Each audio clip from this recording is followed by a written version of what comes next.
In this video, I will talk about NEET PG, what to expect in exam hall, and time management skills. Mostly, this topic is not discussed by people, and this is the most ignorant topic. But I think this should be in advance told to the students, okay, so that this prevents the fear uh, in students about the exam hall and how to uh, prepare for the day of the exam and how to manage the time, okay, during exam. So what happens is, first of all, when you enter the hall, okay, you need the hall ticket, okay. Then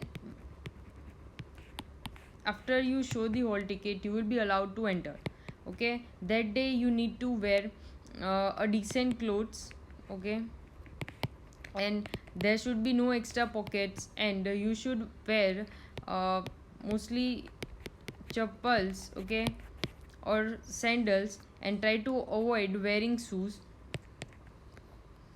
Then you cannot carry any pen, okay. Pen or paper is not allowed there, and they will also not provide you with pen or paper. So try to do or try to solve the numericals, okay, the numerical type of MCQs in your mind, because they are not gonna to provide those pen and paper, and you need to do that calculations in your mind, okay. For example, for biostates, okay, you need to do the calculation in your mind. They will give you simple questions only, they won't ask you the lengthy ones. But yeah, they won't provide you pen and paper. So now start preparing that way, that you calculate in your mind without having pen and paper, okay. So then you will be checked, okay. There will be a person who will check whether you are carrying any metal substances or anything, and then you will be asked to enter your block, okay. Whatever block is given, you should enter the block, and after entering the block, you will they will ask your hall ticket again. They will ask your hall ticket, and they will verify you, okay. Verification of your hall ticket and your identification. Then they will allow you to sit on the computer which will be allotted to you, okay. So they will give you a number, and you will be asked to sit there at your computer, okay. So after giving your allotted seat, please try not to leave the seat and go outside, okay, because after going outside, they may not allow you to come inside. So please maintain the discipline, okay, because this this will affect you, okay. If something will happen, your mind will be distracted, you will panic, and this all will affect in your paper, okay. So try to remain calm. Mostly they will call you inside before 1 hour, okay. And you have to sit on your in front of the computer for 1 hour, doing nothing, just sitting, okay. You are not allowed to do anything at that time, because they are verifying other students also, so this will take some time. So yeah, during this 1 hour you should be calm, okay. Just relax, try to recall if you want, or you can do just breathing exercise, okay. But just keep yourself calm, because if you will not be able to keep yourself calm, this will affect your performance, okay. How hard you have worked, all will be in vain, okay, if you will not be calm. So be calm, and prepare in this way that you have to sit for 1 hour before your exam will start, okay, in front of your computer. So this is a critical thing to do, because many times what happens, like sitting idly doing nothing, and at that time we are worried, right? We are thinking that how will be the paper, what will happen. So this all creates the anxiety, and this anxiety will take up all your energy, and this will burn you out, okay. And when you start the paper, you will start it with so much fear, and you will be already weak, okay, thinking all those negative thoughts, okay, because the 1 hour is not a less time. You will have negative thoughts. I also had that type of thoughts, okay, but I try to relax myself. I practice this breathing exercise, okay. So please be calm, okay. Then uh, when the time will strike, okay, then your computer will start, okay, and then you are required to write your or enter your seat number, okay, that is your roll number, which is given, not a seat number, pardon me, it is not a seat number. Be asked to require a roll number that is written on your hall ticket, okay. Then you will get started, okay, after doing all this initial procedure. Then in between, one person will come, and he will take your photo in his iPad or tablet, whatever, okay. So only once you will be disturbed, and that is for less than a minute. So don't worry about this, okay, but you should have the idea that what will happen when you will enter the hall, okay, because most of the time people are giving it for the first time. They are not knowing anything, okay. They many a time students don't know what to carry, what to wear, okay, and all this creates a chaos there, because they won't allow you if you are wearing some type of clothes, okay, or if you are wearing shoes. At many centers it happens, okay. So yes, and maintain discipline. Uh, this is very necessary, okay. Now, how the how your screen will look when you uh, enter your password into the system. The screen will look like this. Here there will be a question, okay. These are the 4 options, and you need to answer it, okay. This way, 1 2 3 4, you need to click here. Now after clicking the answer, this is the next button, okay. You need to, here from here you can submit. Now see here what it is written: save and next. Save and next means it will be saved and it will be considered, okay. Save and mark for review. What happens in save and mark for review? Then you the answer will be saved, okay, but it will be shown as a review, so you can review it after completing your paper, okay. But if you have given entered this, then if you will review or not, the system will consider it that you have entered the answer, okay. So it won't be null answer. Then clear response. In clear response, what you have clicked, okay, it will be erased, okay. So this is the erasing part. And mark for review and next. Mark for review and next, what will happen is it will just enter for a review. There will be no answer marked, okay. So this 4 things will mostly help you to review your questions after completing the exam. So how this look like? So 48 not visited, okay. If it is white color box, see, this is a white color box, it means it is not visited, okay. You have not seen the question at all, okay. 0 red color box means you have not answered it, okay. So it won't be considered, so it will be like 0. You won't get any negative marks, okay, from it. Then if it is green, then it means that you have answered the question, okay. This one, if it is like this one, then marked for review, that is you have not entered the answer, but you want to review the question again, okay, after completing your paper. So it will be for this. And if the mark is like green, okay, on purple, then answered and mark for review, that means you have answered the question, but you want to again review it because you are not sure, okay. So this way the paper will look like this, okay. The screen will look like this. So you should first of all understand this, because what happens is when you first see the screen, okay, in front of you without knowing that, yeah, my screen will look like this, what you will do is you will waste time seeing this. You will see, look at here, you will see all these options, you will see this keys drawn here, then you will see here which are all the options, and